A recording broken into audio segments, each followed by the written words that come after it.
was about Mondaber, Kantarov. I forgot the title, but it Well, will be that Mondaber, doesn't matter. Kantarovich. Yes. Okay, thank you. So my entire talk will be about the real Monge-Ampere equation, and the biggest part of the talk will be about even special case of it, the transportational Monge-Ampere equation. So meaning that it appears as a solution to the optimal transportation problem. And so the first part will be just only classical things about optimal transportation, Monge-Kantarovich problem, and so on. And in the second part, I will begin with some specific problems. Okay, so we have two probability measures on Rn. And we are looking for solution on what is called Monge-Kantarovich problem. This means we want to find a probability. Well, all the measures here are probability measures. We want to find a probability measure. So this means probability on the product space such that the projection on the first factor is mu, and the second projection is mu. So these are the assumptions on pi, and we are looking for minimum of the following Kantarovich functional.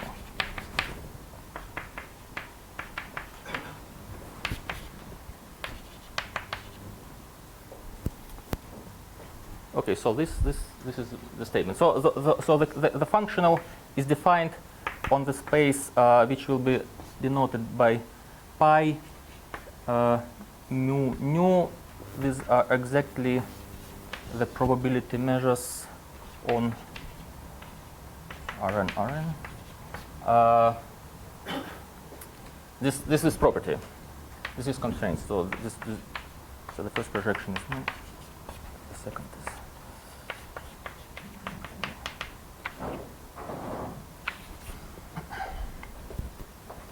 Okay, so what do we know about this problem?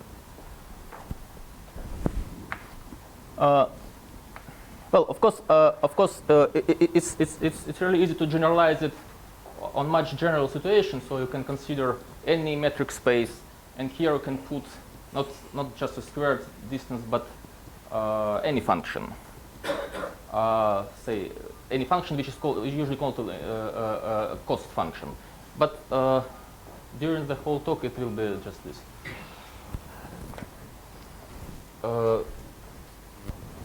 Okay, so what do we know about the solutions? So under this technical assumption, the finiteness of the second moment, there exists unique solution pi.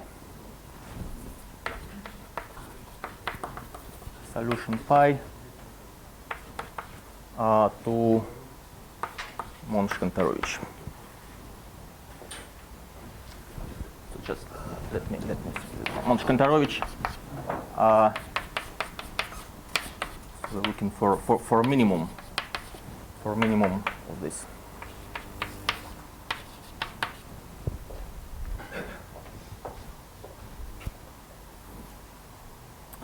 So.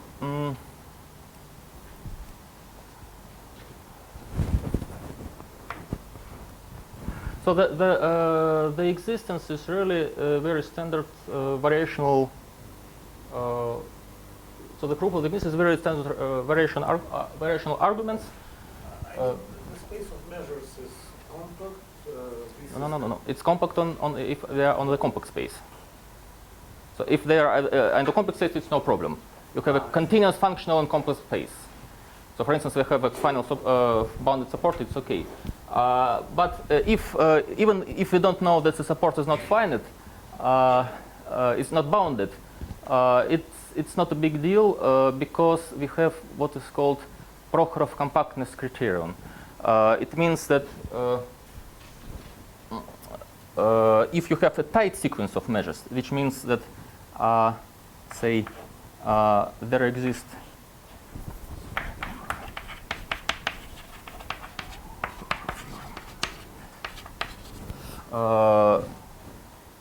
this means that for every epsilon bigger than 0, there exists a compact set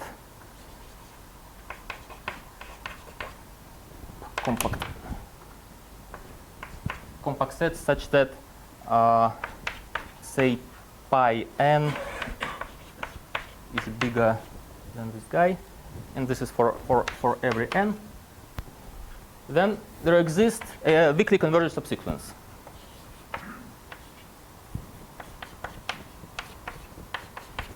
Weakly.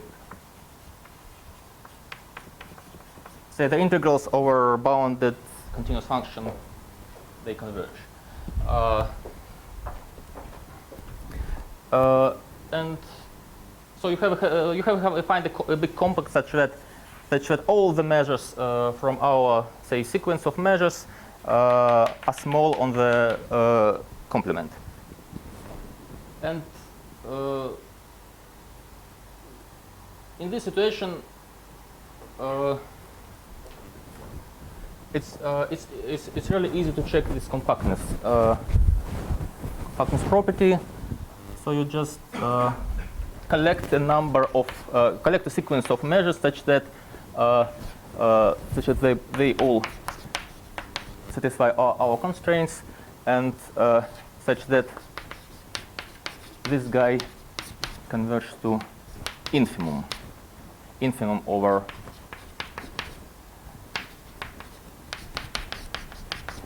this set. And you want to extract a weakly convergent subsequence. It means that you have to find this compact with this property. So I eventually leave this exercise to the listeners. It's really just what is in probability is called Chebyshev inequality. So you need to check. Yes.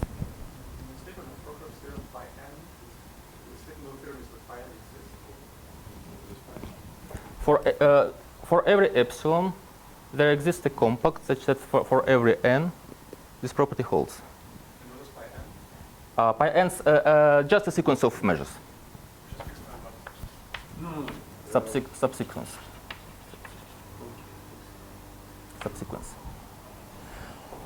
First, we pick up a sequence, and we want to extract a weakly convergent subsequence.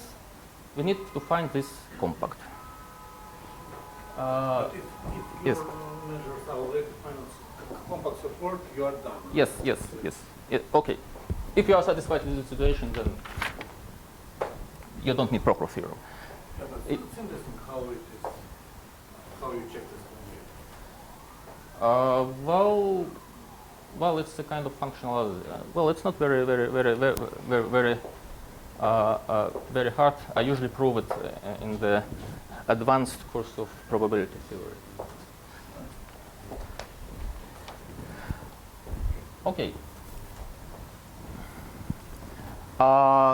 Okay. So you have this sequence which converges to something, and but you have to check that the limiting point is indeed minimizer.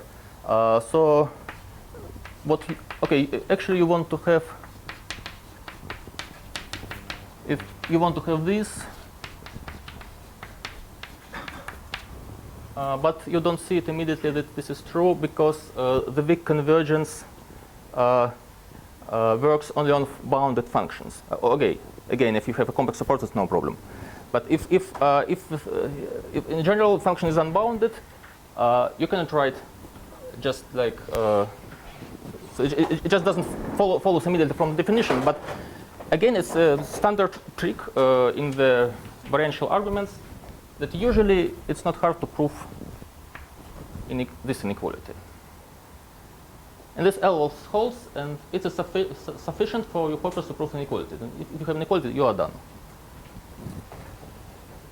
Then, okay, this guy converges to the infimum, and you get that this is less or equal to the infimum. If it's less or equal to the infimum, then it is the solution.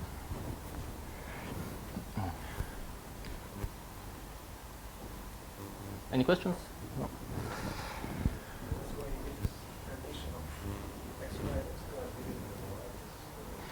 Yes, this you need to check this assumption which is necessary for proper criterion.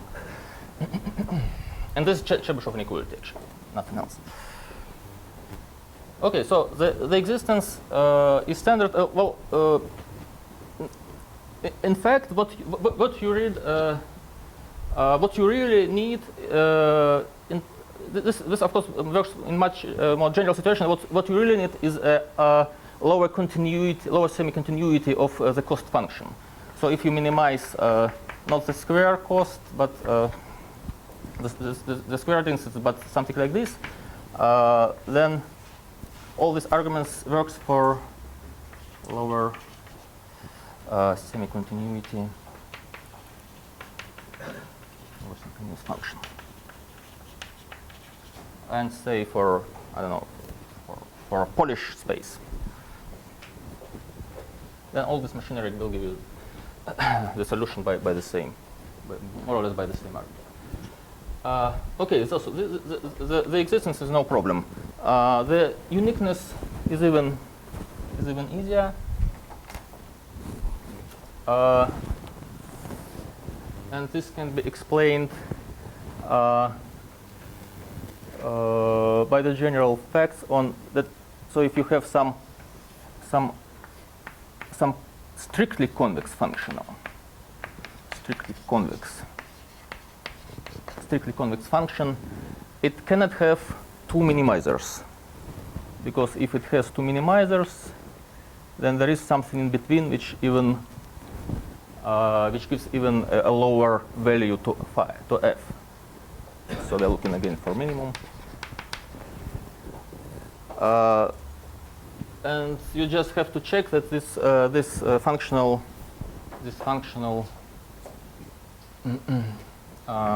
k pi is strictly convex.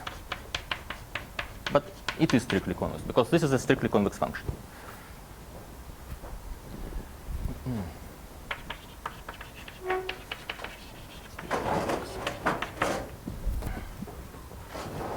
Well, if you know something about, okay, if you get the solution, you know that it's generated by a convex potential. I will talk about it later. Then you can prove existence by a comparison principle, which is similar to what we have in a complex case. I think it was yesterday, or the comparison principle for complex Monge-Ampere. But here it's even easier.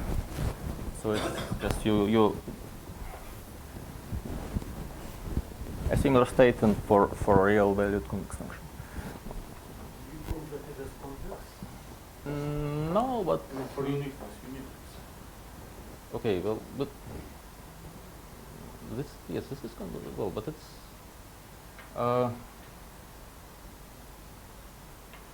it follows from the strict convexity of this function.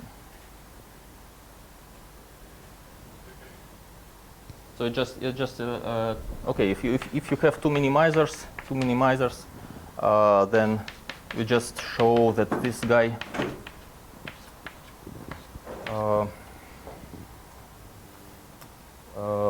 should be strictly less than that.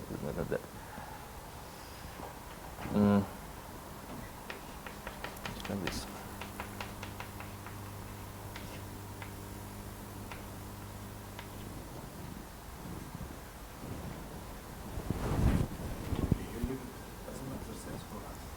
Yes. I guess you can just differentiate it by x and y, check that it is like second derivative is convex. Yes, more or less. Well, Okay.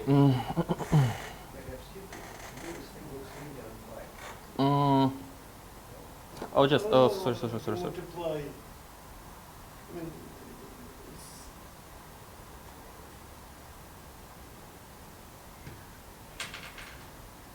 Okay. Oh well. Okay. You. Is it linear? It's linear. It's linear in pi. Okay. It's not. Just a minute.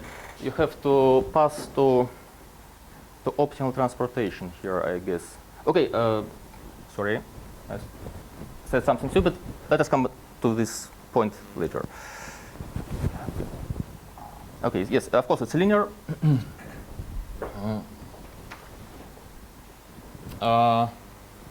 So the second property is so this guy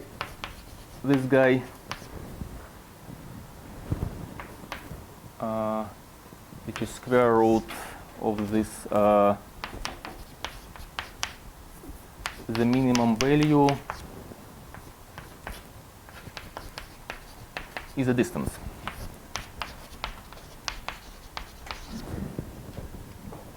Which is called Kantarovich distance, but sometimes people call it Wasserstein distance. Or maybe I have to say that it's called Wasserstein distance. Some people don't agree and call it Kantarovich distance. W is your Me? Well, it's No. W. W. Oh, well, Yes. yes. Yes, this is Wasserstein. Even Wasserstein wrote his name is this letter. Something like he was. No. Not really.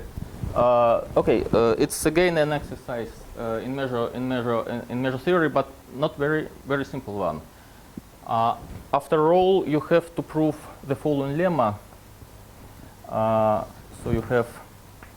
Okay, so, say you have. Okay, so you have a space X, and you have, say, okay, the copy of all the similar, but so let's call it X1, X2, and N3, and here you have a measure. Is measure on X1 times X2, and also you have measure 2, 3.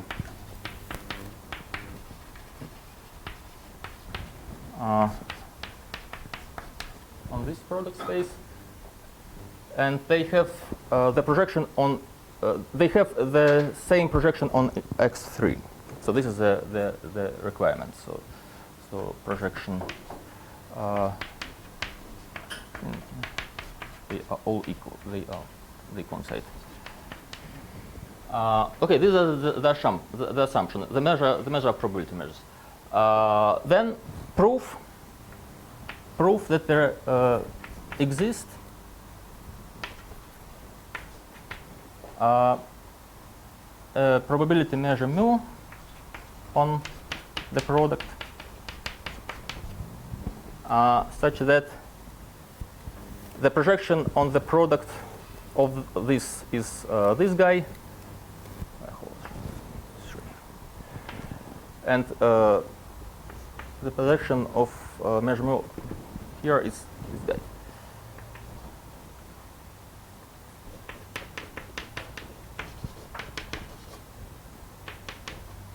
So again, you have this product of three spaces, two measures with the same marginal, and the question. Okay, this lemma or exercise says that there exists a measure with the following property.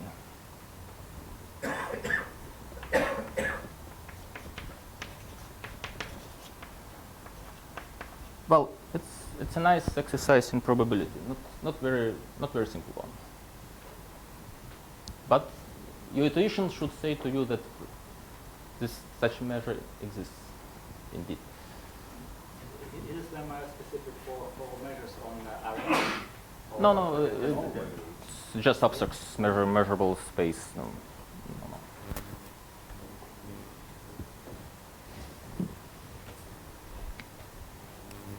Well, the most convenient way eventually you have to work with conditional distributions. So you may ask for existence of conditional distributions, which always exist. But for good spaces like Polish spaces, everything is okay. Okay, again, I leave it to exercise and to prove that this. The proof of that this guy is really distance is reduced to this fact. By the way, remark you shouldn't be confused with W1. This is W2, the squared counterage distance, and there is a W1,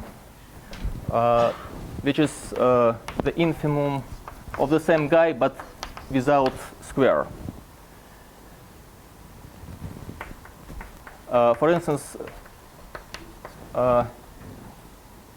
Anatoly Moiseyevich Vershik, he talks every time about this guy, not about the quadratic counterage distance.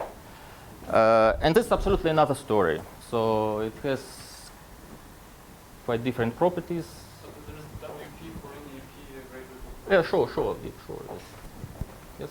But how you prove tangle you start with one and then you deduce. You want to prove that it's a distance? Yeah, for all P. I mean, For all. From tangle equality for one. No, it's important. Okay, for WP, you have to take the square of the order P. So after taking, well, it becomes distance only if you take the square. Then at some point you just apply the fact that some Hölder inequalities.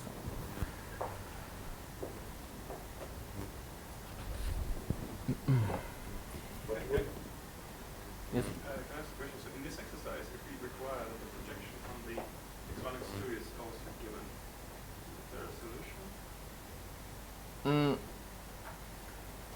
Well, they are not given, but they exist.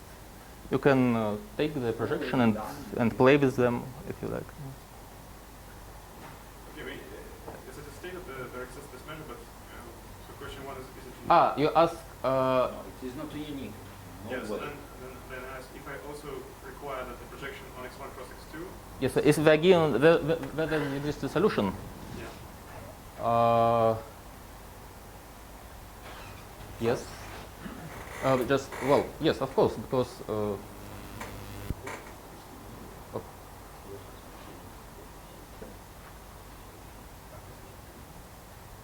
even they are given, it changed nothing. So the statement is these are given, and there is this property, then there exists the object on the third power. Okay. Any question?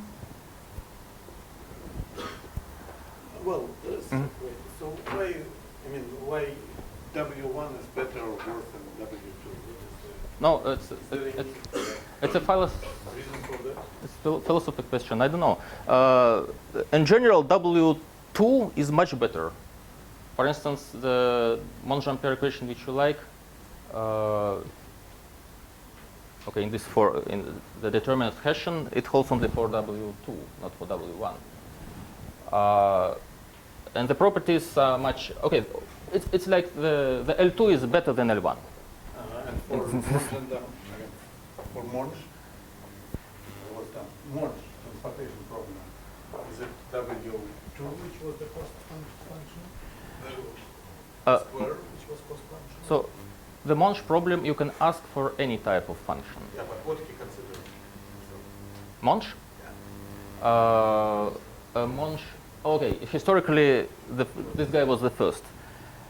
And the existence of the transportational was proved first by this guy in 70s by Sudakov, but it's much harder than this. And it contained a mistake which we'll later understood. So I think it was fixed just 20 years ago. The only property which is better, which definitely has this good property, which has this but doesn't have this. This space is a norm space. So it's really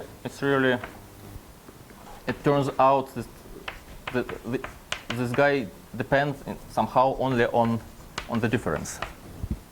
This very specific property, which this is a kind of norm associated to which it's not true for this.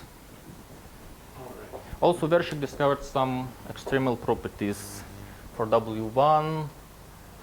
Yeah, I think that he said that the coordinate body defined by this norm is like universal simplex, which contains all other simplexes. Oh, okay. Well, okay. From some abstract viewpoint, it may be more interesting and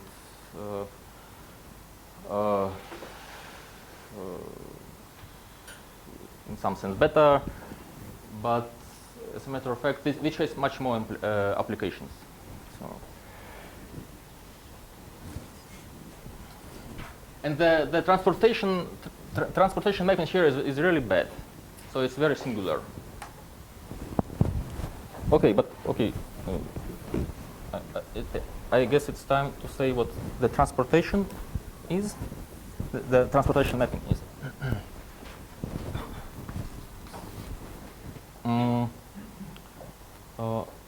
Well, the most important fact that there exists a convex function phi, such that the solution to the Monch-Kantarovich problem is concentrated. Say.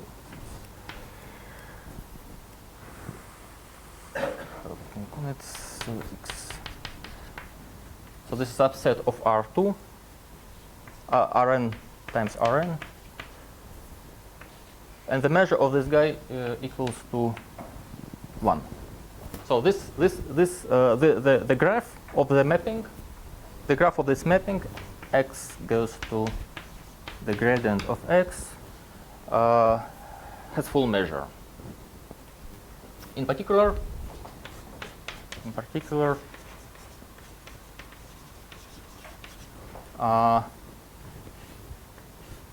the measure nu is the push-forward measure of the gradient.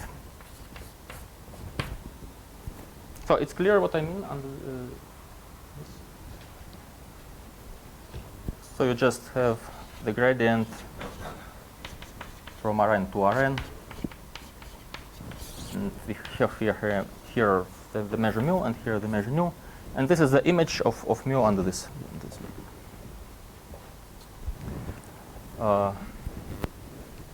Okay, this is the most interesting thing about this Kantarovich theory.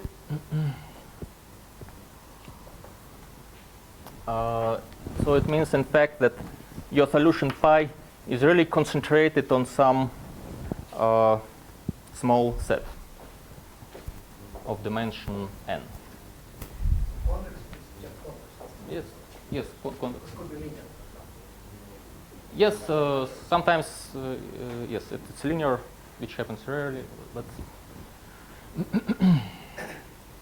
okay, what was the proof of this? So one approach is somehow it's a kind of elementary approach. It relies on the notion of cyclical monotonicity.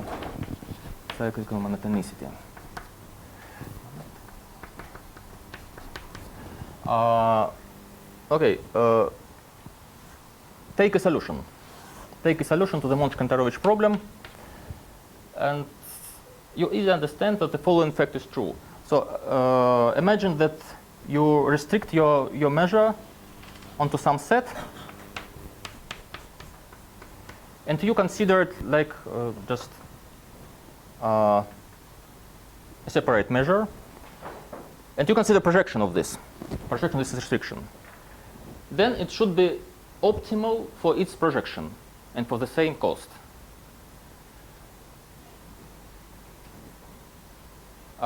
Because if it's not optimal, you can take this piece and replace it by the optimal piece. This piece is basically A times. Sorry? This piece in the picture is basically A times A. Well, not necessary. So you mean it's okay? It's you want to take the box. Something like this. Okay, not necessary. Well, Yeah, just A times B. it's any set. Well, this is a very simple thing. So this should be optimal. Otherwise, you replace by another optimal. And if you think about it a little bit, then you understand something about convex about discrete finite subsets of the support of pi. So let us consider. Okay, let us take the support of pi, topological support, and collect some finite number of points.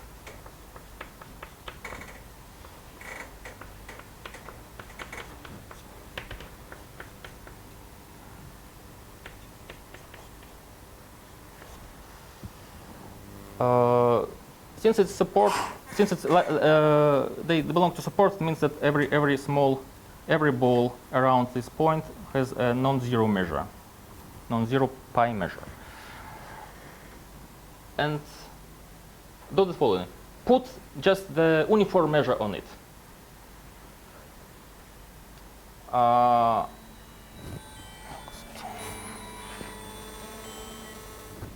Then it should be optimal again for its projection.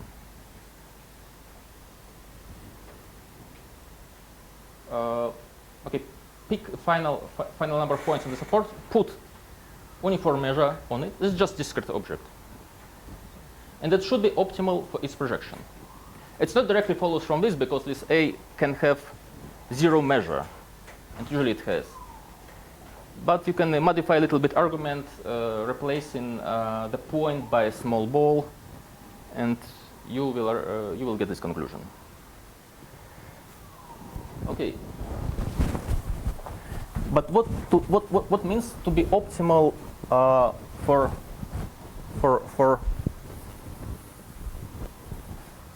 discrete space? In the discrete space, you have just more or less a final number of variants.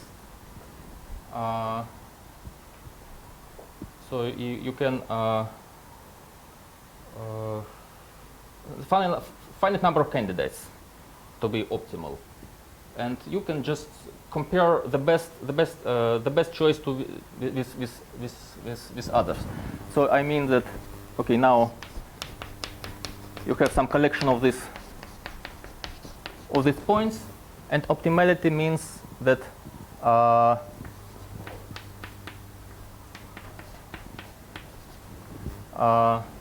this guy should be always better than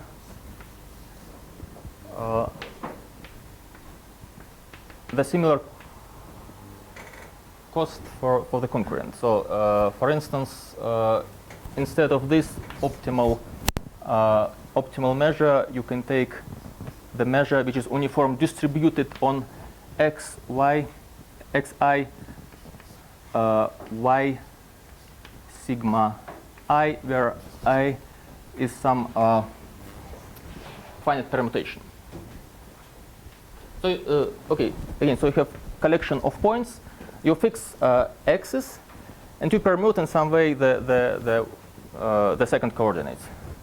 So you will get some other measure, and this And since this is optimal, this will always be worse than this. This means that this inequality should hold.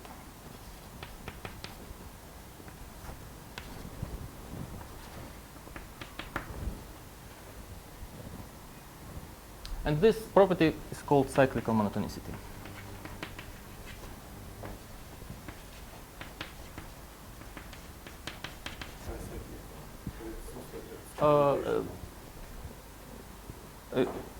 Since every permutation can be decomposed to cycles, in fact, you can take just cycles. For instance, what does it mean for one-dimensional case? For one-dimensional case, it means just that the support of pi should be monotone. Monotonicity means just usual monotonicity. So this is a monotone sequence. If it's not monotone, it's not cyclically monotonic. So the conclusion is, if you take finite subset of the support of the solution, it will be cyclically monotonic. In particular, for one-dimensional case, it's just monotonic. And in one-dimensional case, you immediately get that it should be concentrated on the graph of monotonic function.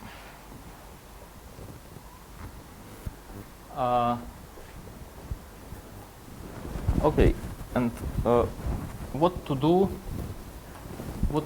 in the finite in the n-dimensional case?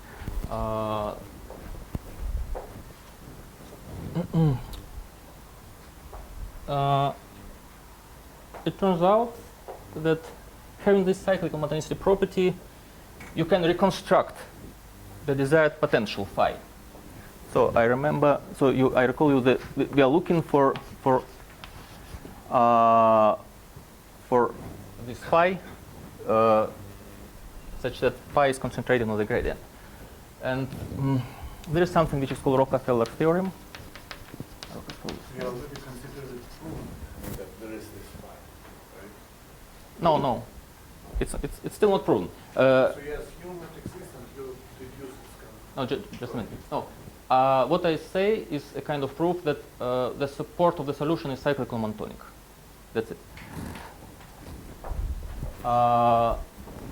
And then I apply this theorem, which says if some set is cyclical monotonic,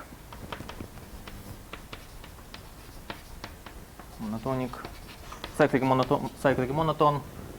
Finite set. No, not necessary. Not necessary. Any set. No, any set. This is equivalent to existence of a convex phi, such that this gamma belongs to the graph. To the graph of phi, you just have to take the subdifferential of phi. That's to be precise, you have to take the subdifferential.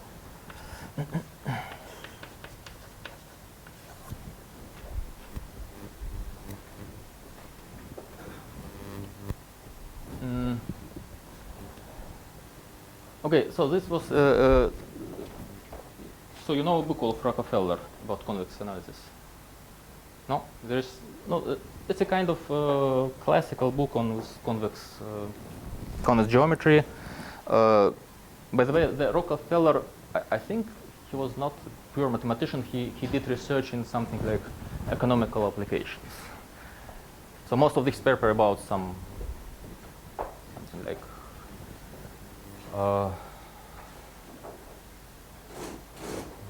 equilibrium theory and so on.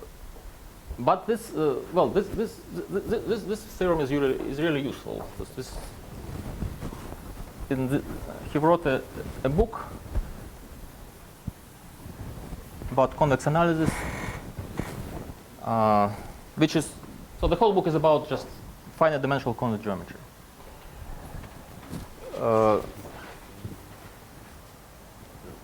A nice old book. Okay, so I'm not going to prove it, even it's not very hard. what we are really interested in the existence of phi. How to construct, having a cyclical monotone set, how to construct phi. And it turns out that there is just a formula. You just define it like a supremum over over affine function.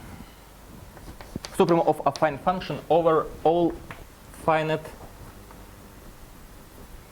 subsets of gamma.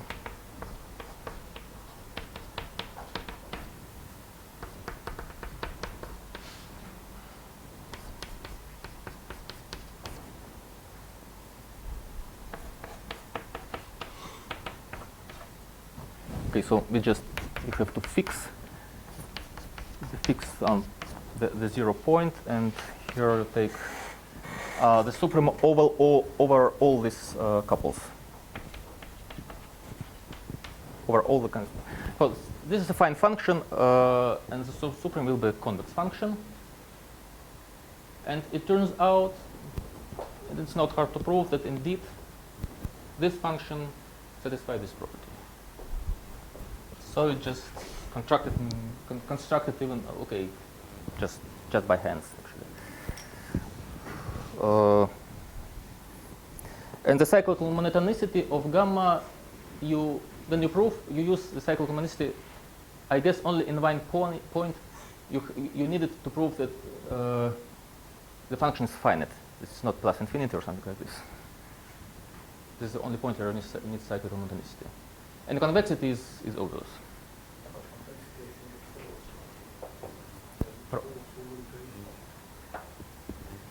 Convexity follows from the fact that it's supremum of affine functions.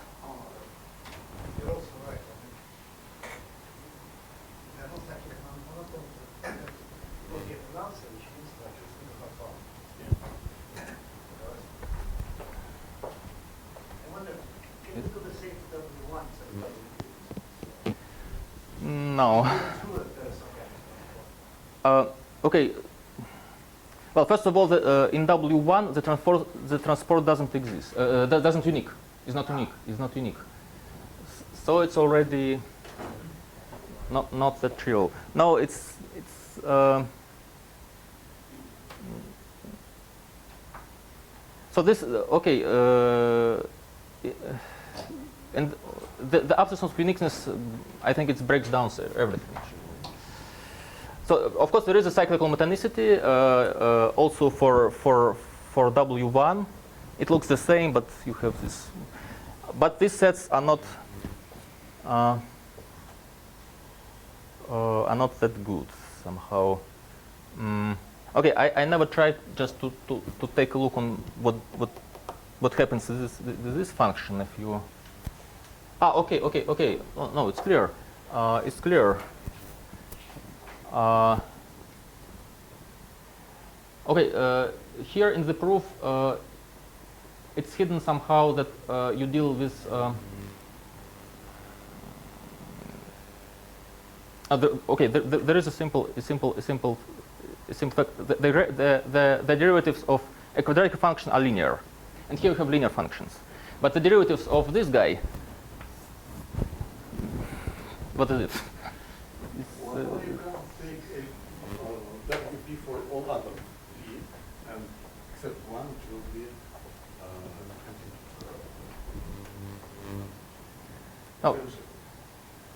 no, okay, that easy. It's not that easy then. Anyway, otherwise I think people spend time to adapting the arguments, but probably not. No, it's really hard theorem actually. So that's after all, it relies on some facts from geometric metal theory, and the structure is really bad of this W1 transport.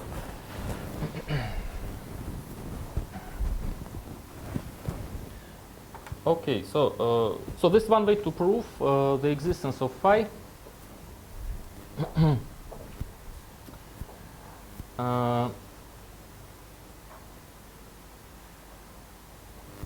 Okay, eventually I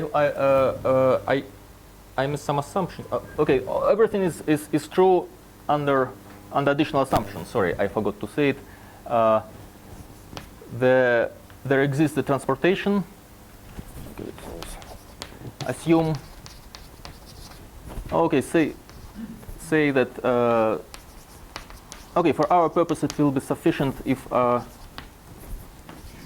we have densities. If we have densities. Then the optimal transportation exists.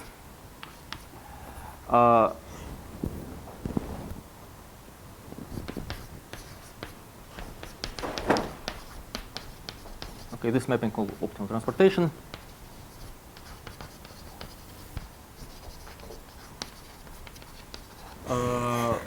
If it doesn't have density, of course you can apply again this Rockefeller theorem, and you will get some phi.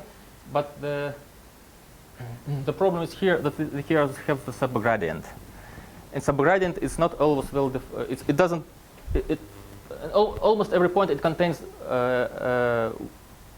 just one element, but sometimes it's set. And it can happen that if your measure doesn't have density, then the bad points of subgradient will have non-zero measure, and then you are not able to construct the transportation, the mapping, because you really need that the subgradient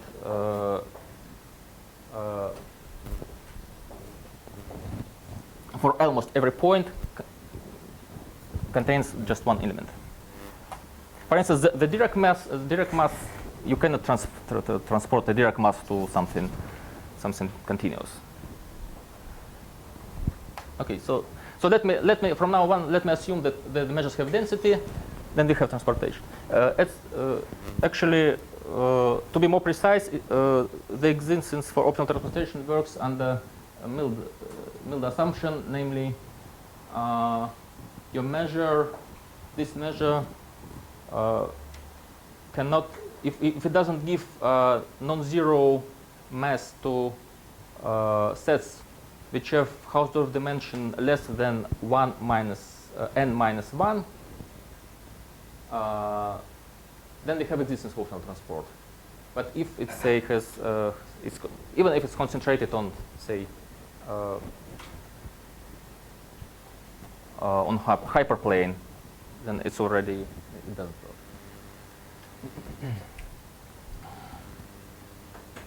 Okay, so this is one point of proving optimal transportation. Cyclical monotonicity, just more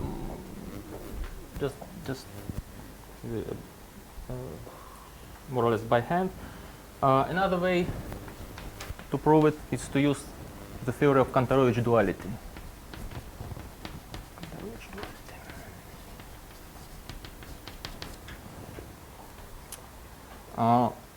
Okay, so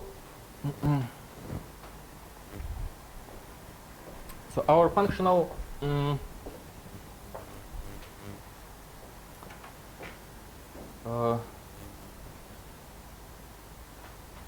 is linear, and we're looking for maximum for minimum on the convex set, and it's a general result of Kantorovich that so this is what is called linear programming. And for every linear programming problem, there exists which is called dual linear programming problem. This is another problem on another space, on dual space, somehow in a sense, which is closely related to the initial problem. So I'm not going to explain the general Kantorovich duality. I just say what does it mean in this particular transportation problem. You consider another functional. Consider another functional, which is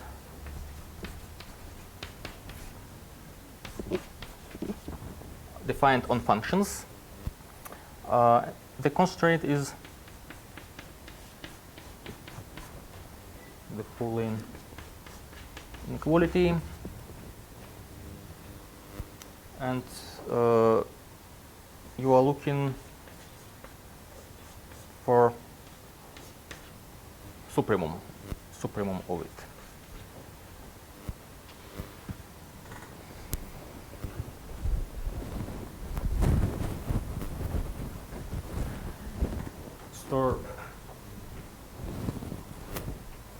So the theorem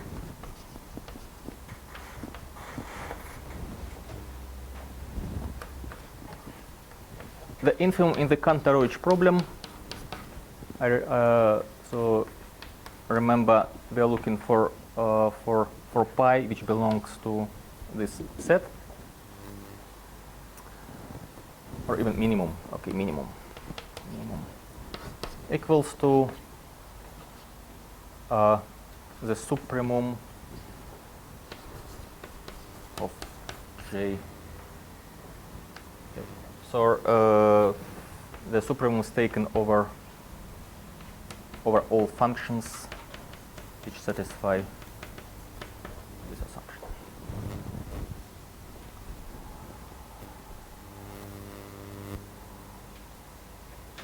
Well, this problem is a so dual problem.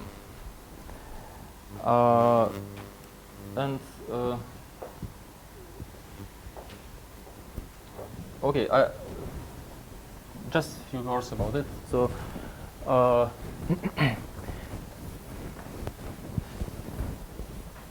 so in the finite dimensional case, when you're looking for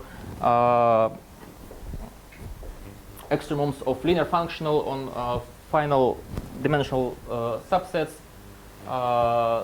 the dual problem has a really simple formulation. So it's really you can write down the primal problem, and you automatically write down the dual problem. It's very easy. You just take this some matrices, inequalities, and you rewrite it in a certain way. So the theorem says that the minimum coincides with the supremum, and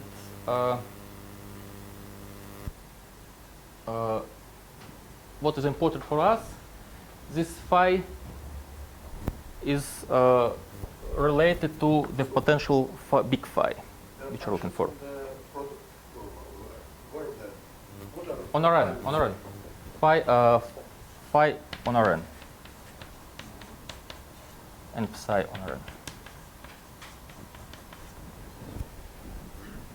So this is the transportation problem from Rn to Rn. We're looking for a function from Rn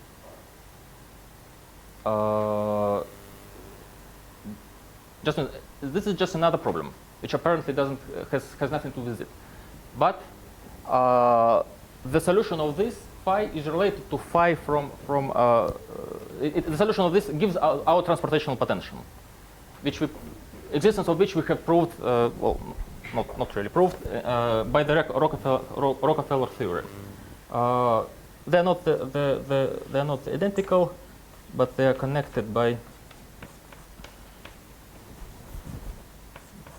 the simple relation. So then phi is potential for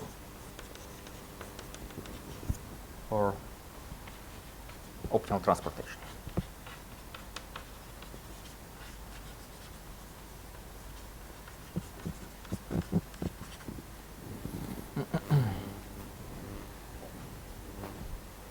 Well, this duality property is actually a very deep fact. If you look at it the first time, it may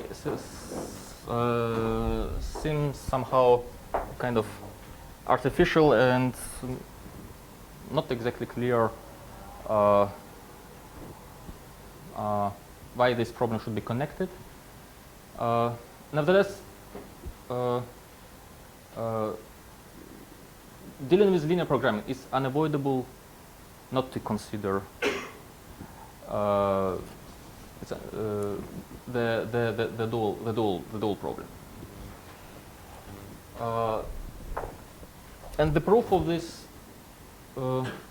this relation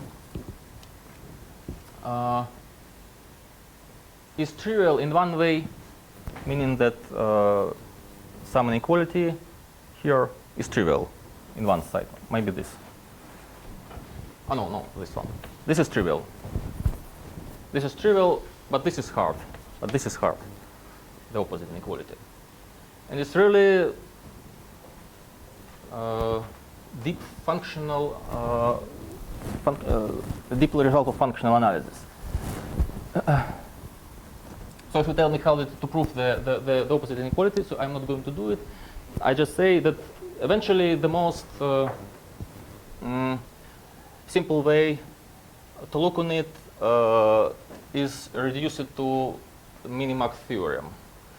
So you have what is the minimax theorem? What the minimax theorem is?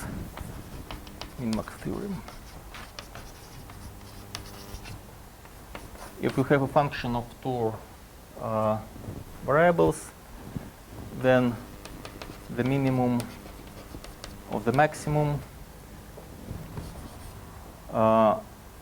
is always bigger than the maximum of the minimum. This is triviality somehow. But sometimes they coincide. Sometimes they coincide. For instance, they coincide provided, so we have equality here, provided M is convex in X and concave in Y. And then the point which rely, and we have inequality in, where we have an inequality is a saddle point. So the solution somehow, solution, the saddle point.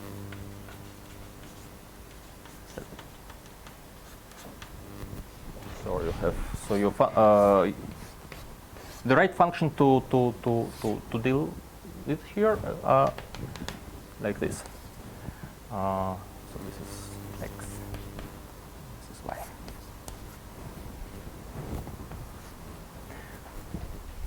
For instance, this statement can be proved with the help of the abstract minimax theorem.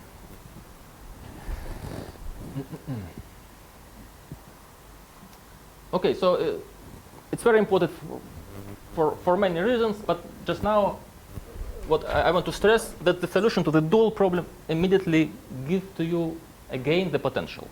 So it's another proof, another way to prove the potential, the existence potential. Sorry?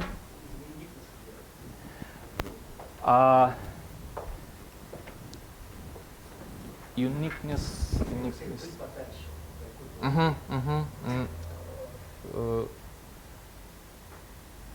Well, it's unique up to adding a constant, first of all. But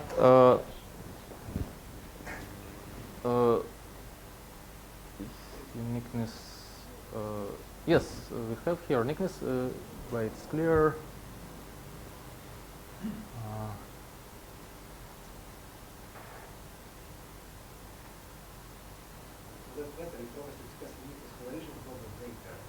Okay. Just well, okay. Let me.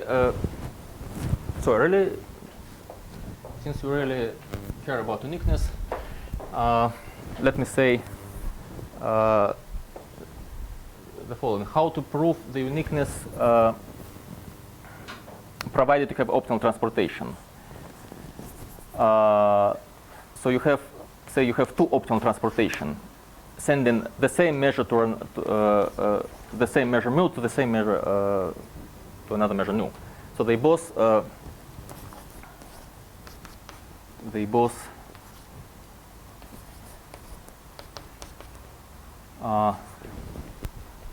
satisfy this.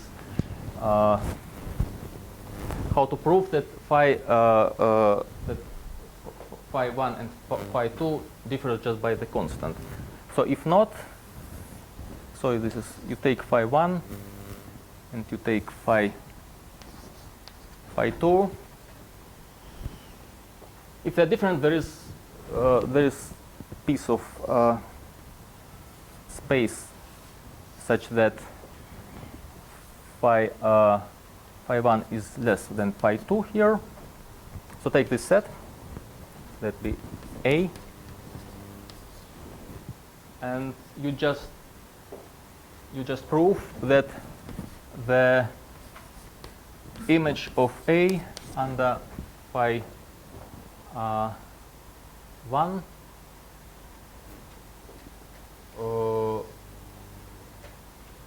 I guess strictly contains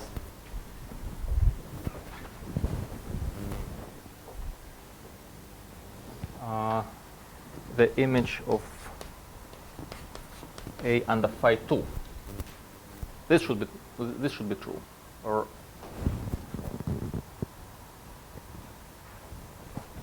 the opposite. So these are the gradients somehow.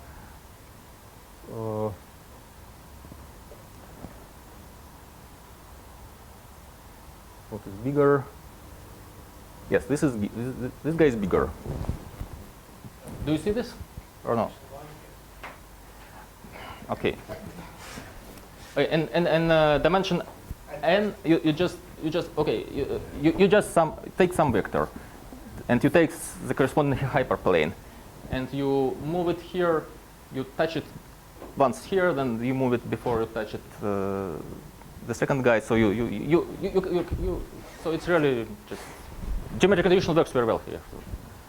But it. Since the measure is equal, Yes, but they have to be equal because this transportation of the same measure into the same measure. So we have to yes. This. Oop. So they have violation of this inequality.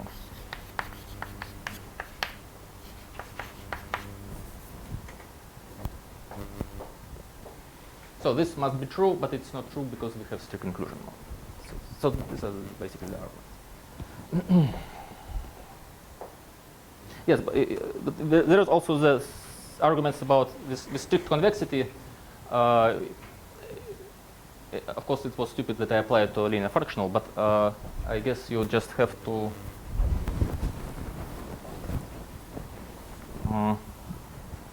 consider something like this. This will be they should if they have the same value. If this guy have the same value, this means that this guy is even better.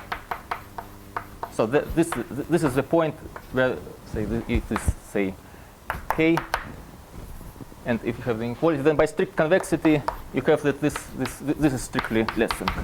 Here, so you use strict convexity of the quadratic function. Yes.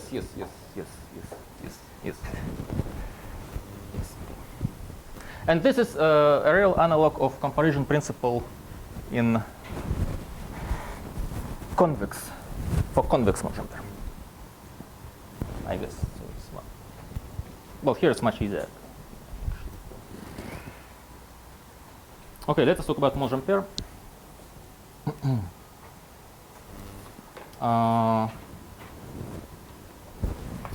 So Monge-Ampère equation. Again,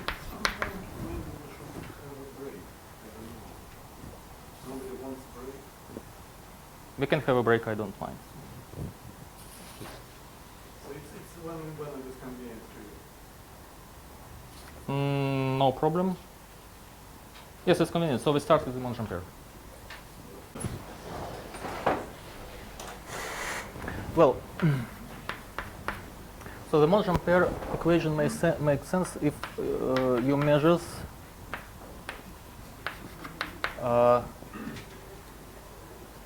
have densities. So then you can write so far just formally the change of variables formula. This is just change of variables formula for measures. So this is the image of this under the gradient. Analytically, this means this equation. And this is what is called Monge-Ampère equation. real, say transportational, there is certain difference between this transportational equation and say Monge-Ampere equation with boundary assumptions. So don't. So you can, for instance, study equation of this type on Rn.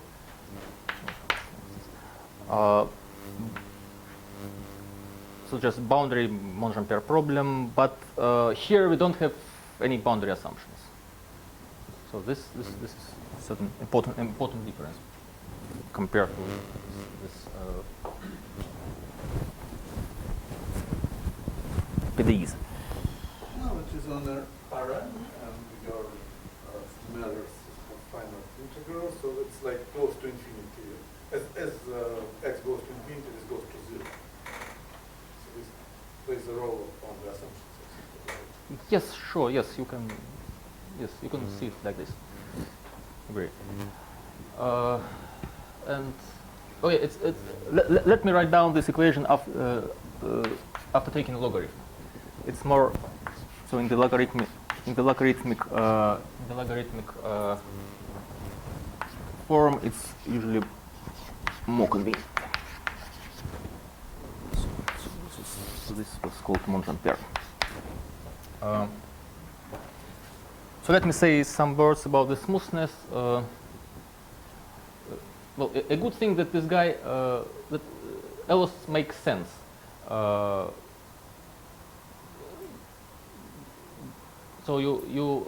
this formula makes sense at least for almost every point. At almost every point. Well, it's not a simple fact. It's a theorem. I think it was proved by McCann. The point is that there is a very old theorem of Alexandrov that any convex function phi has the second derivative almost everywhere, and in particular, this equation holds in a quite weak sense for any kind of potentials, even non-smooth.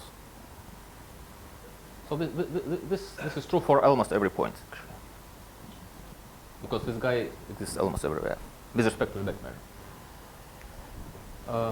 So about the smoothness, I don't know. So we already. So the Caffarelli theory was already in several talks. If you like, I can just recall something about it.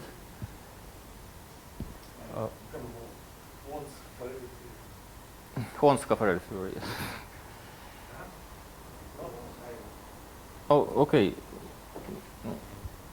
So a standard result here. Caffarelli.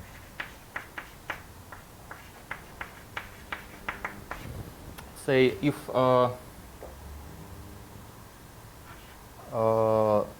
say the measure have bounded support, are measures on say bounded connected open sets A, B, and it's important to assume that B is convex. So more precisely, B is support of mu. So okay, so the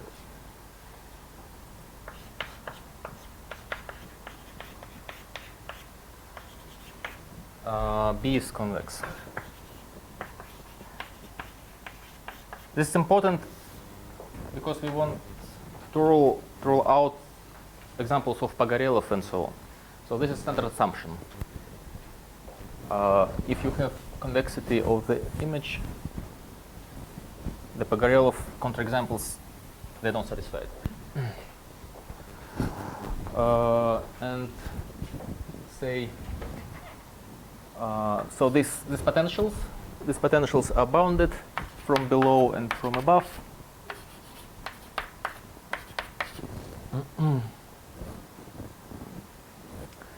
Then the gradient is Hilder.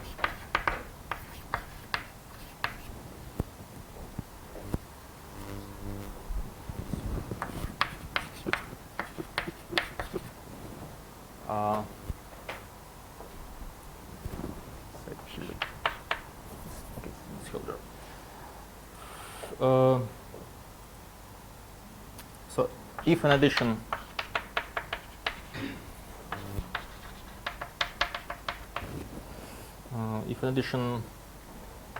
the potentials are Hilder,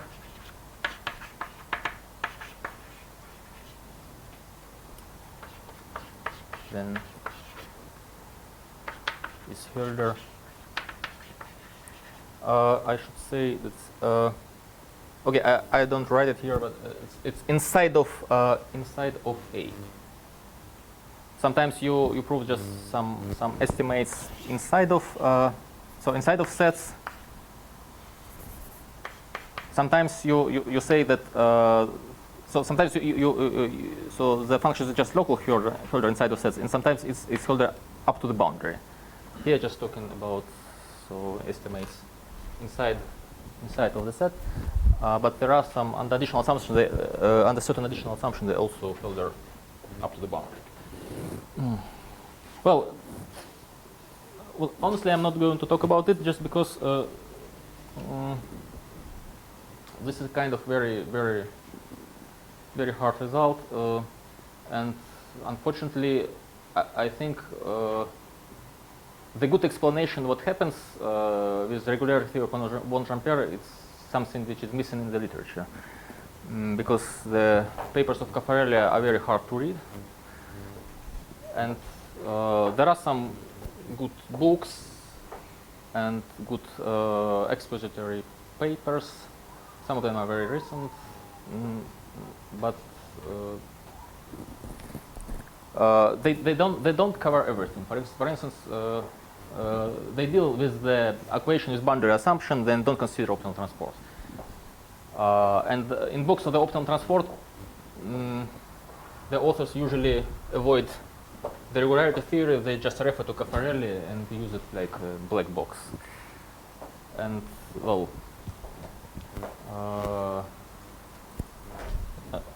so actually we still need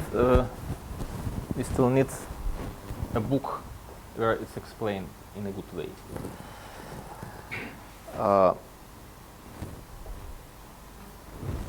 So, but okay, it's absolutely non-trivial things because it's a fully nonlinear hard equation, and you have to deal with all this Krylov-Evans theory, and it's already not easy by itself.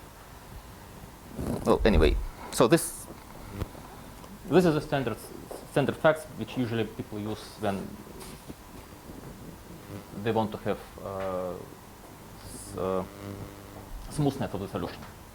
But what do you already give the proof up to, but not smooth. You solved it, but not in class of smooth functions, in class of convex functions. So the big solution, the transportation solution, always exists. Okay, provided you have densities.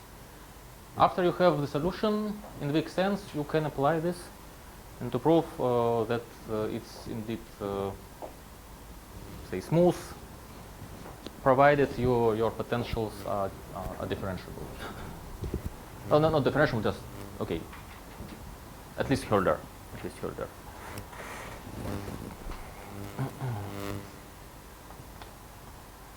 There are also estimates in Sobolev space, but well, I'm not going to talk about it. Okay, what else? Just a few words about. I think for most of the listeners here, it could be interesting. about differential geometry on the space of measures. So we really can consider W. We really try to consider this this object. So let me consider only measures with finite second moment. So you always have this. So you have probability measure. This means the measure belongs to this set. It's probability measure and satisfies this assumption. And you put this metric on it, and you can consider it to be a Riemannian metric in a certain generalized sense, of course. How to do it? The first thing you can do is just to write down the geodesic. It's a kind of amazing fact. The geodesics are really hard to find, but here they are very easy to find. So this is a kind of amazing thing, and let me explain how does it work. Okay, so assume you have a measure. Let us assume that we have the measure have density and we have a transportational mapping. Then you consider the interpolation of gradient of phi with x. Let us call it Tt. And you consider the image of mu under this, the push forward measure, of mu under this mapping, and you call it mu t. So in particular, mu 0 is mu 1 is mu. Then, okay, they claim that mu 2 is a geodesic in W2.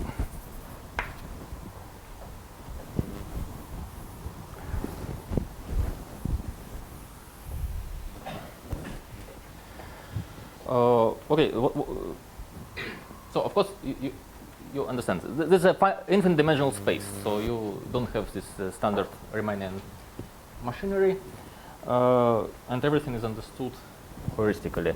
How do you prove that it's geodesic? You prove that it's a constant speed curve.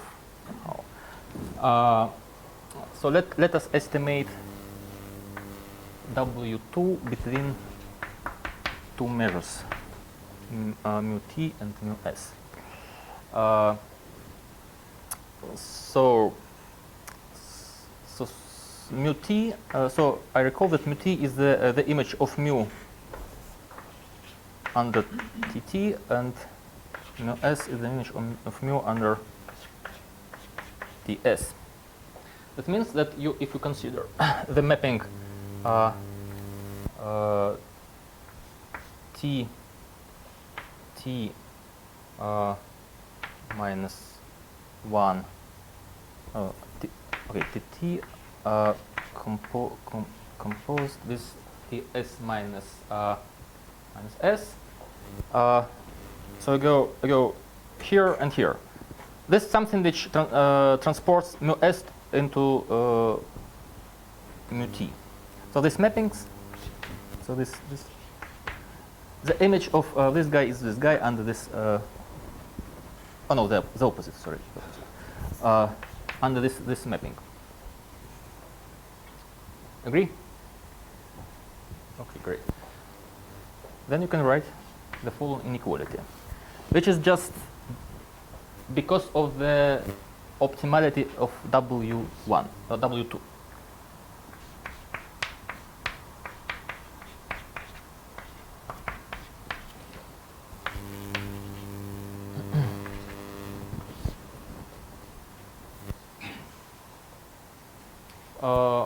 This is because you can construct.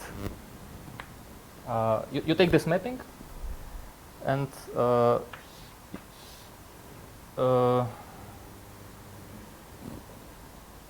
And if you take the measure, say pi tilde, which is on the graph of this mapping. So take the graph of this mapping, T1. You take the graph, and here you put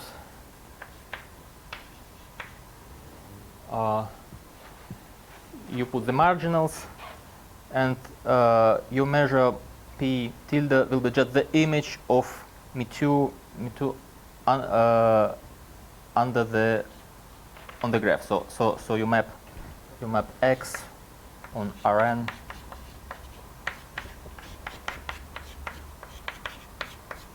to this guy.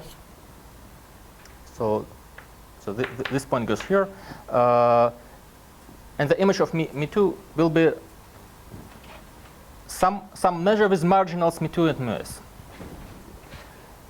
And the value of this functional will be the value of the counter-Roach functional with respect to P tilde, and it always bigger than this because this is optimal. This is the minimum.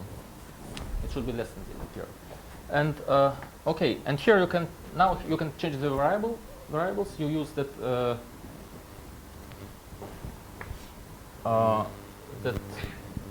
Ts. So mu s is push forward measure of mu under Ts. So you can write it like T minus Ts.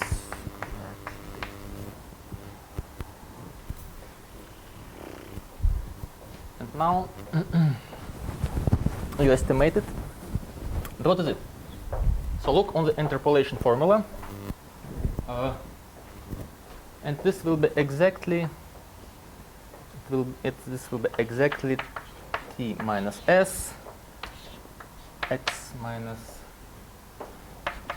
W squared.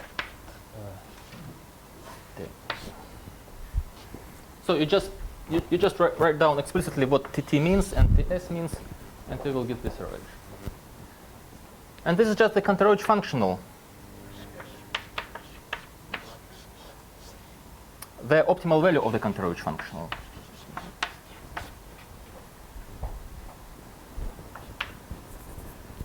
Okay, so you see, what is the conclusion? So you have some curve between mu and nu, and for mu t 0, so you pick T, pick S, mu t S. And you see that the distance, the counter-Roach distance between intermediate points is always less or equal is the T minus S multiplied by the distance of the final points. What does it mean? Yes. Well, for geometers it should be obvious, and this is the geodesic. Yes. For non-geometers it's not that obvious. I need some. Then I thought I have seen it for the first time. I need some time to understand it. Sorry? Okay. Yes. Well, the students they I know they know the definition from Riemannian geometry. They want the definition. But this one is more stronger. It's immediately the rest is problematic. Because that Anyway, so I think the arguments are convincing. So it's okay. It's even fit in the definition, in some definition, and so you can consider W2 as a kind of remaining manifolds. It's negatively curved, actually. No, no, it's There is something that is negatively curved. Or this is sort of unique. well. Honestly, I know it, but I never have seen the proof. But there are some facts which from convex analysis which seems to be parallel. Sorry. Negatively, that the Scantaroid space is negatively curved. It is true. Yes, yes. I never checked, but okay. Everything here is just the conclusion, the corollary of certain inequalities. You just write some clever inequalities between maybe 3 points, I guess, and from here you see that it should be negatively curved. There are some parallel facts. Facts from convex geometry which are parallel, something like so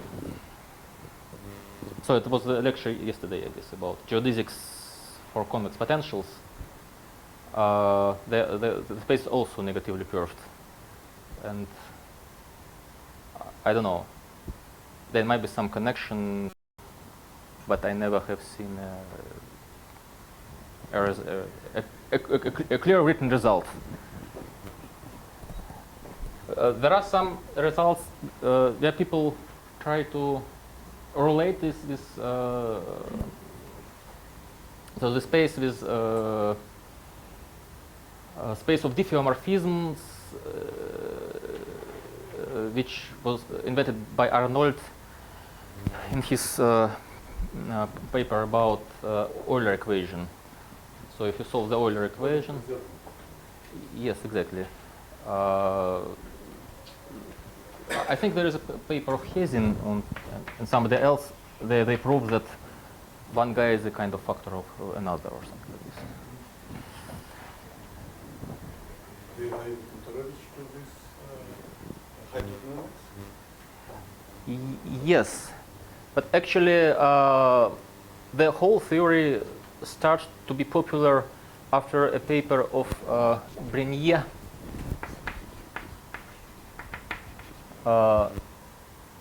Which was motivated by, again, the same Euler equation.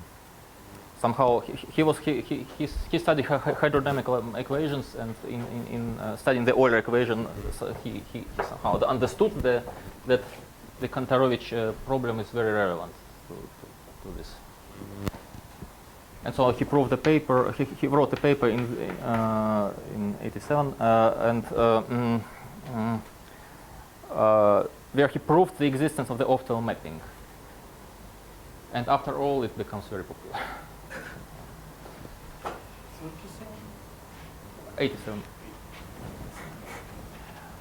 Okay, and there is also a way to define the Riemannian structure on it, and this is something which is called Otto calculus. Otto calculus, but I think I am not going to talk about it. It's a kind of weird thing. So the scalar product looks more or less okay, but the tangent space is quite strange. But the point is that this machinery is rarely used in PDEs. So the general scheme is as follows. So they study functionals which are convex with respect to this geodesics, along the geodesics. An example of functional which convex is geodesic, for instance, is the entropy functional. So if you say, if you have this measure and assumptions that this is convex, the measures of this type are called log concave, and you can consider the entropic functional, which is logarithm of what? Of density integrated over this guy. If the density doesn't exist, it's just plus. Then it will be just plus infinity, the value. So in this functional is convex along the geodesics on the Kantarovich space. Again, this is very similar to people in complex complex marginal pair theory doing, I guess, because there are. So I am not specialist, unfortunately, in the convex marginal pair, but when I was trying to read a little bit about, I always have a feeling that there are many things which familiar to me. Even I see them for the first time, but people doing mostly the same things. So geodesics, convexity, gradient flows, and so on. So many facts eventually can be explicitly related. Did I understand correctly that you conclude that this thing is a geodesic provided phi satisfies the non-transfer?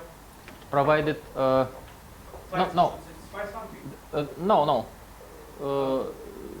We don't have phi here. No. It's a discussion of the geodesic before this last. Okay. Which remains here again. Well, of course, this is again heuristic because phi not always exists. In fact, if you don't have densities, then number phi doesn't exist. But you can repeat the proof dealing with not transportation, but the plans, the solutions to Kantarovich with measures. You can replace it by measures and repeat the proof.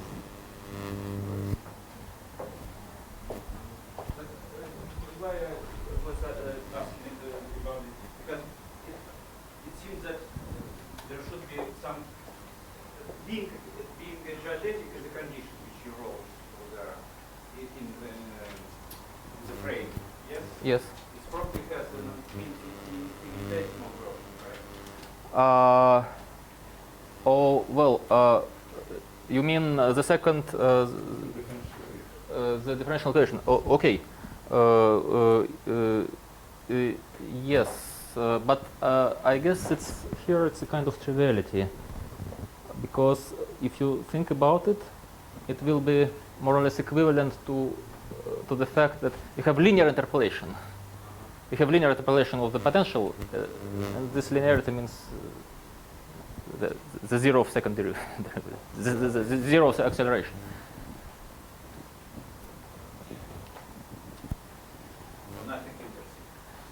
Yes, sometimes you take some known facts and try to understand what they mean in these contents, and you understand that it's nothing. It's just kind of trivial fact. I'm not completely sure, but I guess it's true what I say.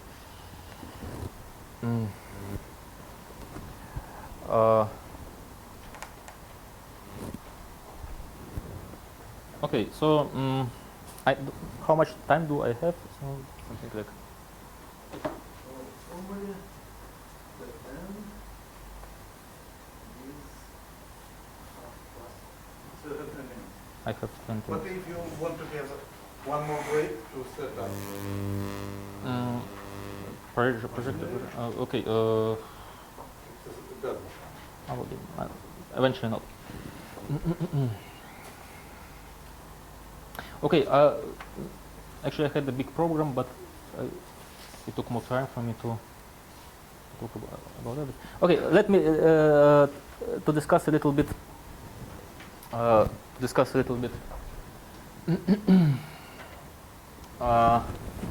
Another object related to this.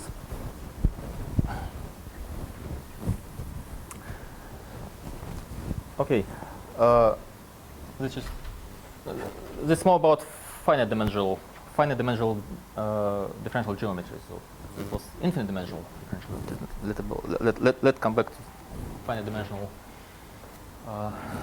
framework. Okay, so there is a natural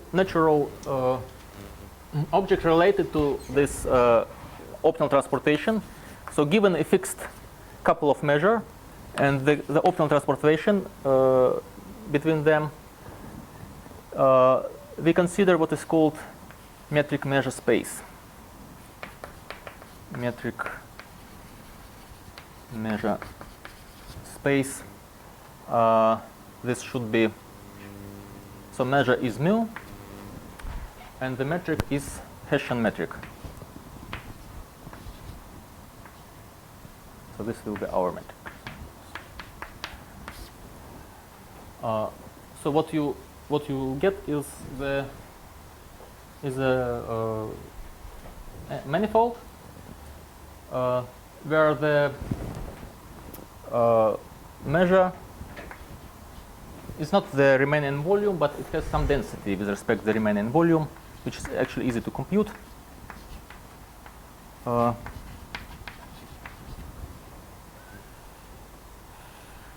And we are interested in geometry of this space. So why this space is important? First of all, we can differentiate the Monge-Ampere equation. So this is a usual business, a usual classical business in this theory. And let me write down the result. But first I introduce a notation. So the partial derivative of v will be denoted by v index on the bottom. The same for phi, but not the same for the second potential. It's convenient to put this index on the top, because it's consistent with, if you do it like this, it will be consistent with the usual notation in Riemannian geometry. Differentiating this guy once along coordinate I, you will get the following equation. You will get y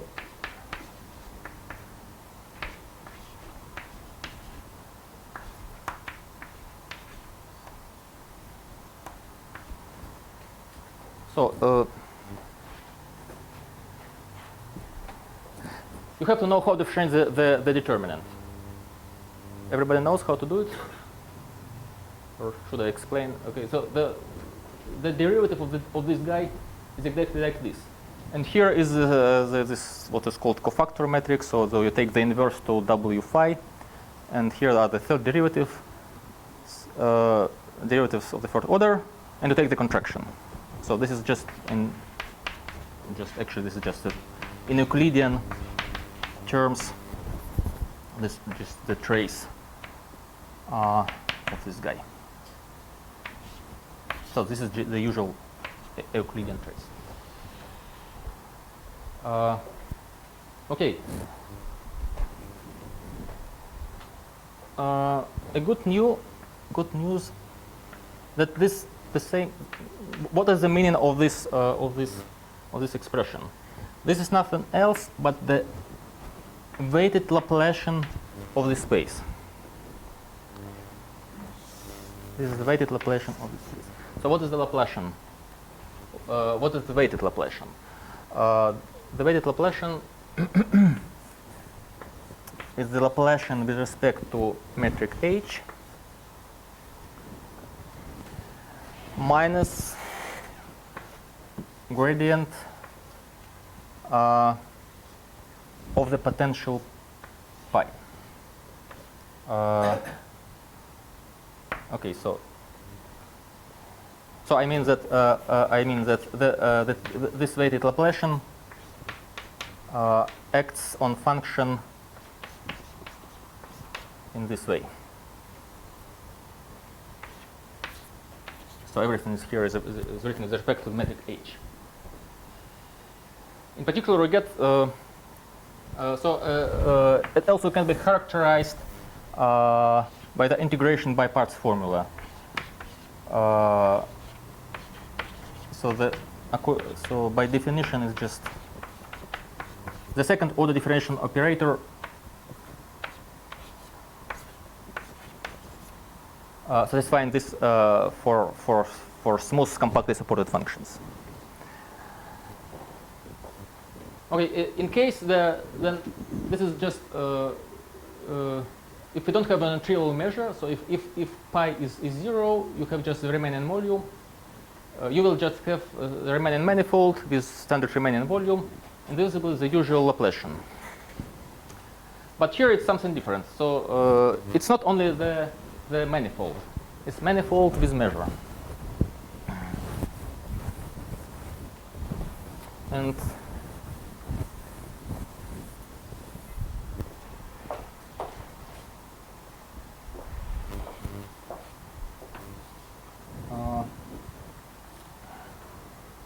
okay, let us compute the second derivative of the equation. So, and actually, this fact is very nice. So the potential are related in such a cute manner. Doing this twice, you will get. Doing the diffraction twice, you will get the following. Plus, here we have some quadratic form dependent on the third order derivatives. I guess for the first time,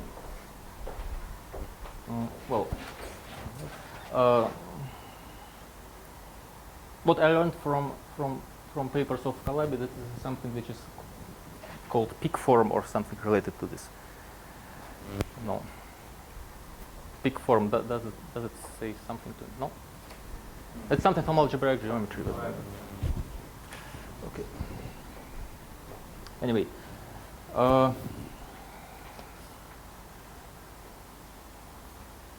Okay, so This man, what is the width here?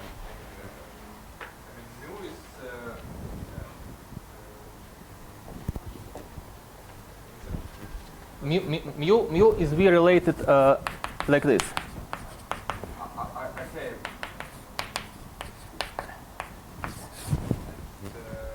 The second line is mu is equal to e power minus 2. Where? No.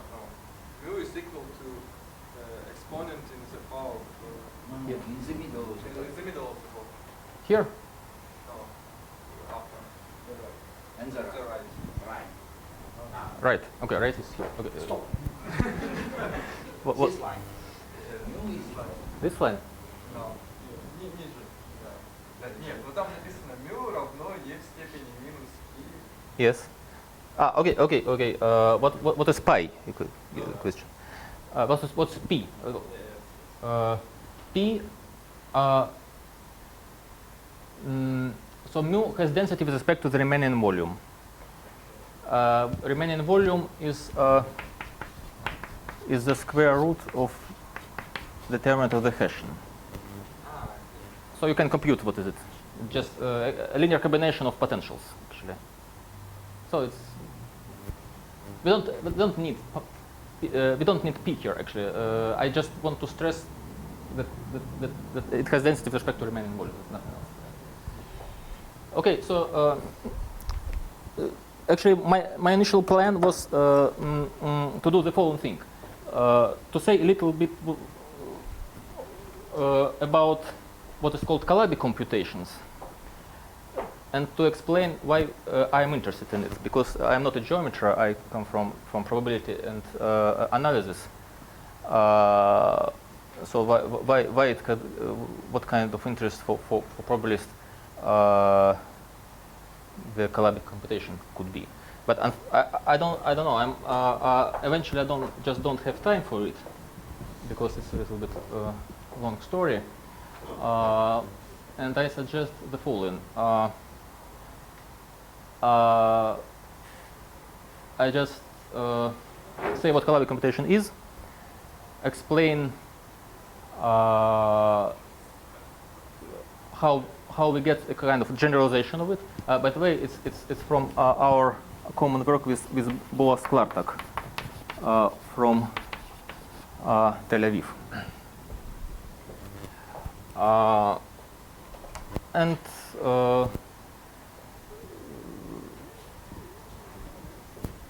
to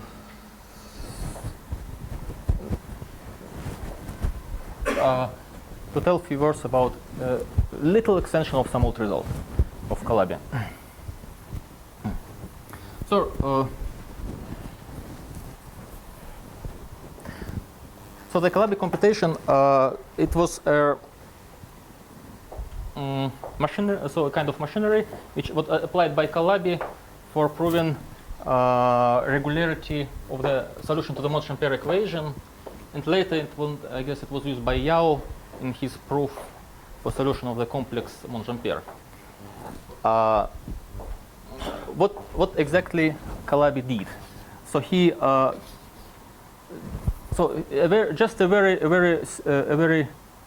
the most simple situation.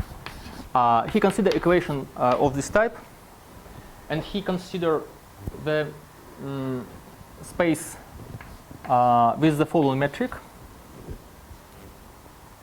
So here, so he introduced the remaining metric on Rn. Everything was on Rn. He introduced this, and he computed the Laplacian of the scalar curvature. And this is a kind of very hard work. You have to compute the scalar curvature of this metric, and then you have to compute the Laplacian. The scalar curvature is the third order tensor with third order derivatives, and here you get after all you have 5 order derivatives, but you have this equation, and you can simplify it if you do it in a clever way.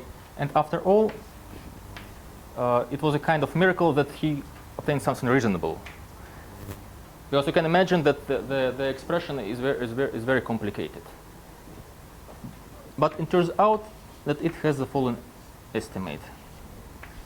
So sorry, here is n, and the constant here is some universal constant, maybe 1.4 or something like this. I don't remember. And this was the key point in his proof of regularity of solutions to this, because what does this inequality tell you? That the scalar curvature is a subharmonic function. Having some harmonic function, you have some estimates, more or less standard. So you can bounce air from above by something, dependent on derivatives of lower order, and you get what is called a priori estimates for third order derivatives. So this was more or less was the classical way of proving smoothness, and also for complex Monge-Ampere, the Yao he also applied. And okay, so we did it in a generalized framework. Actually, we did it for the same calculation for this for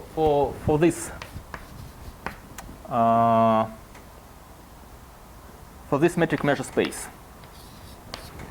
So what we're interested in was the computation of this tensor. So we computed the weighted Laplacian of G, where G is actually the same guy which was also considered by Calabi.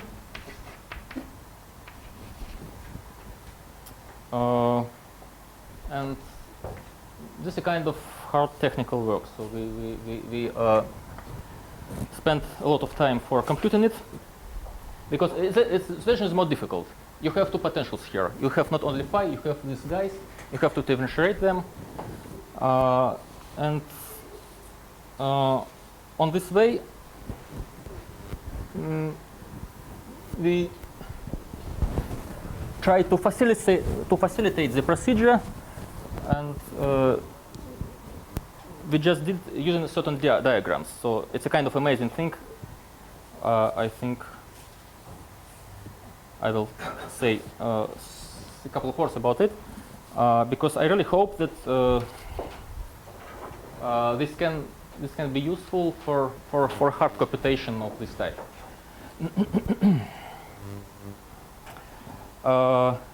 Okay, so we work with diagrams. I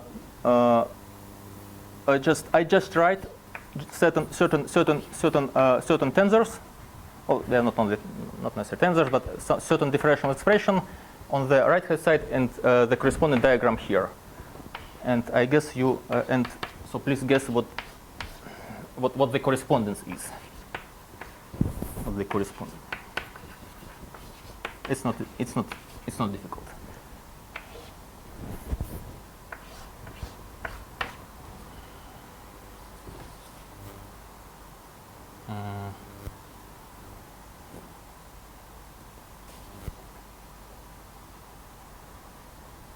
Okay, so these are three guys and three diagrams.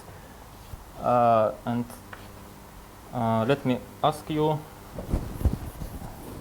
for instance, what does it mean in terms of the tensors?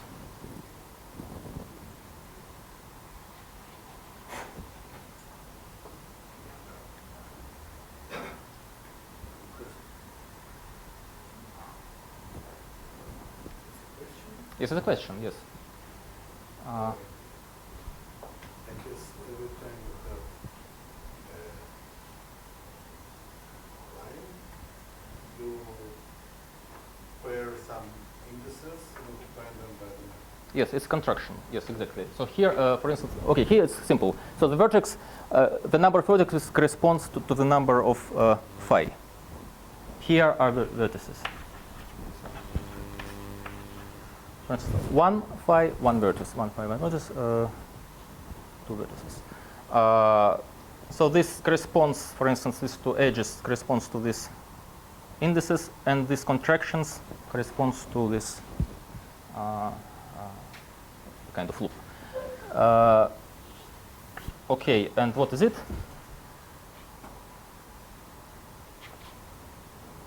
So we have here three vertices, yes. 3 indices.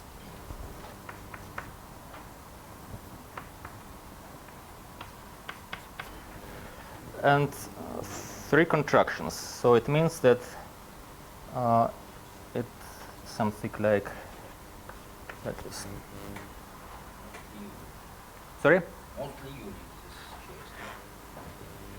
I think it's yes. To every expression, it has only one diagram. So. And sorry. Because you assume certain orientation. No. The order in which you contract. Okay, all the guys are symmetric. So this is the point. If your tensor is not symmetric, it's means you already have a metric, and in fact you pair them using the metric, right? yes. Well, no. Okay. I mean, if I interchange some indices here, nothing changes. Okay, but V and A is not. It's not symmetrical V and A, right? Why? It could be okay on V. For V, we can say have something like this. This is just the IG. I mean, some indices are above, some indices are below. Do you mean it's symmetric on these two indices, which are above and below, or that? The contraction. I mean, well. It makes sense only if you have fixed metric, because then you can move all indices down or up and check if it is. Honestly, I don't understand the question, but okay, let us discuss it later. Okay, and so what I want to present is a kind of Calladi computation. So we have just rules. So we have guys like this, and we have some rules how to compute the weighted Laplacian of a certain guy. So you just have to add some new vertices, but then to contract some of them, to put some loops, and the loops corresponds to the Monge-Ampere equation, and we have rules for computation of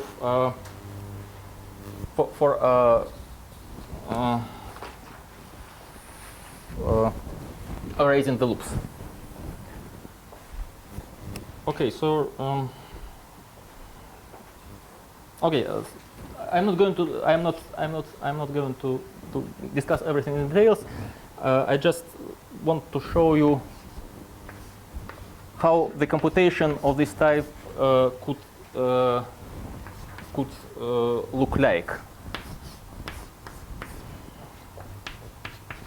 So this is the hardest part of the Calabi computation, actually. In our generalized framework. So we have here in this probabilistic potentials. And okay. So instead of terrible equations, you have a family of such cute animals. And what exactly the Calabi? Calabi obtained Calabi. So here the potential are constant.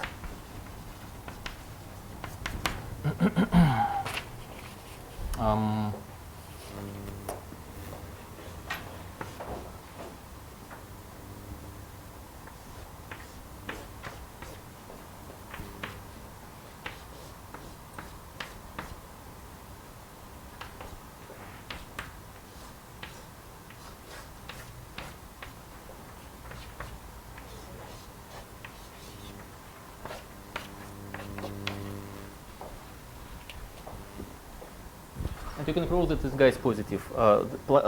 This minus this is non-negative. This is non-negative. And after all, you get that the Laplacian, the weighted Laplacian of this is bigger than 1/2 of this. And this is nothing else than this whole inequality.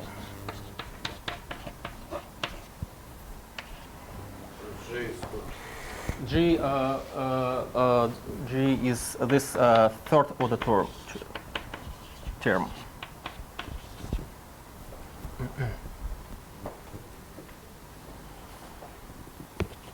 Okay. Is it not that accidentally that the right hand side has minus one plus in comparison to the left hand side? I mean, it's like L to minus 0 and minus 1. I don't know.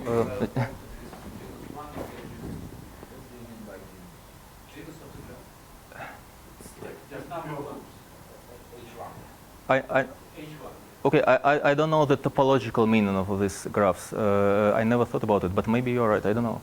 Maybe it has some sense. It's related when you write some generating functions, where the terms are labeled in Generating function, what the where the terms are described in terms of such graphs, then the genus is often related to the to the power of the generated parameter. I don't know. It's maybe it has. No. I don't know. Okay. Okay, and if you ask me, is it useful for something or not, I say that it eventually can facilitate some computations, and I conclude with some result, which, okay, after we have done it, we were looking for applications, and we realized some a little extension of some old result of Calabi. So the result was like this. So he considered what is called Keller-Einstein equation, which is homogeneous. So which was so the phi is defined on some cone. which means that this equation has certain, is it right to say homogeneous or I don't know, homogeneous solution, some homogeneity. So in particular, the set, the level sets of phi are homothetic, and this is what is called affine sphere, I guess. Hyperbolic affine sphere. And the result was so that the Ricci, so say let's call it S. So they're all homothetic. So the Ricci of S is negative. The Ricci, of course, with respect to this metric, the Hessian metric, which is natural in this context. So this was what Calabi proved, and we proved something similar, which is stronger than the result of Calabi. We proved that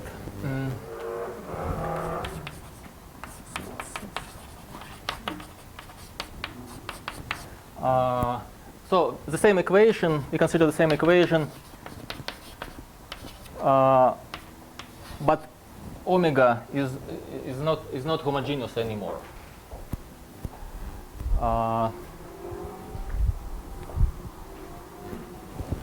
Then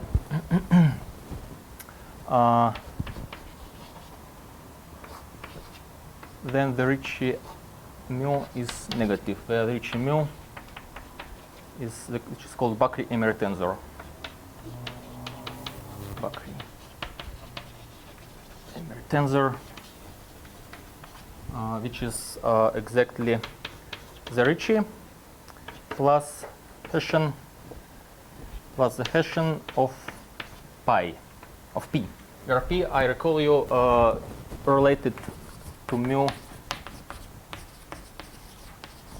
like here. So in this case, it's just phi actually, just phi divided by 2. Just phi divided by 2. Okay, the proof follows the same, actually, the same line as in Calabi, but it's more general, because in the homogeneous situation, the Hessian of this guy is 0. So then we get the Calabi result. Okay, I plan to talk about probabilistic applications, but I don't have time, so I stop here. Thank you.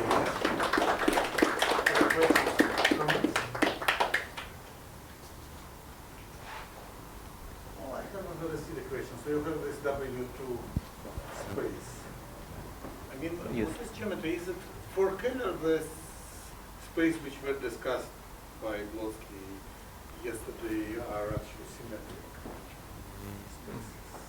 So what kind of geometry is there? Is it has negative curvature, right? Yes. Is it actually symmetric or? Constant Oh, but- negative or just negative? Yeah. No, I don't know.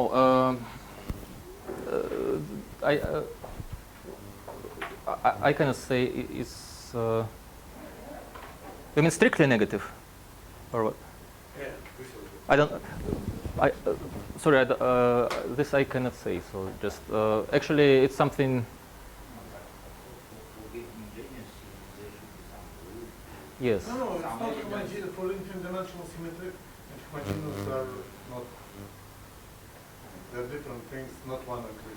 Yes, but unfortunately, I missed what the symmetry for Keller potential means. Space is if you have an isometer at each point.